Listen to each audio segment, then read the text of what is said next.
brought up church, the religious premarital counseling, and I know there's a lot of churches that offer that, and it seems like a really good service, but do they touch upon or hit upon these really like difficult points? I mean, I don't know if you know kind of what they go through or not, but like it sounds like yours is very much in your face and very direct about things. A lot of times counseling and various things, they just try and get you to, it seems like to me, like you have to talk about things and either create problems or you don't get to the bulk of what the problem really is. Mm-hmm. In your case, was this written by you, or yes. And did you just take kind of, you said actually it was from all your past clients, because you get to see in real life what it really is. Right, because I've been practicing for a long time, and I've had just my mediation practice for almost 15 years now. So you can imagine, especially in the mediation, when I'm working with both parties, I get to see the dynamic on both sides sure. regarding each issue that's kind of caused the breakdown in the marriage. And they're usually related to religion, money, affairs, so anything kind of sex related.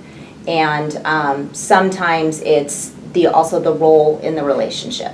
You know, if like they don't talk about, are we going to both have careers when we're married, or when we have children, do we want one of us to stay home? Does one of us even want to stay home? Would we want to go part-time? Can we afford to do this? And those really aren't things that people necessarily talk about prior to getting married, because they feel like it's kind of jumping the gun.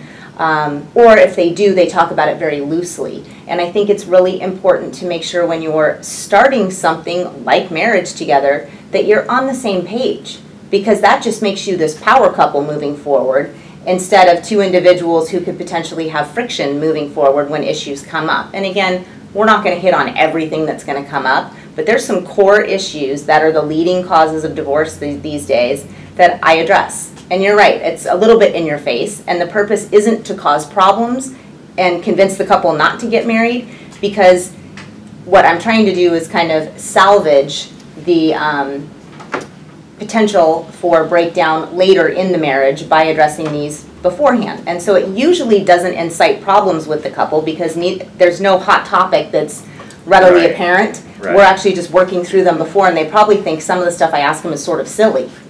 But it's good, and the couples that I've done it with have come back and said later, gosh, it was so good that we talked about this, because something came up about it 9 months into our marriage, and we wouldn't have known where the other one stood had we not done your workshop.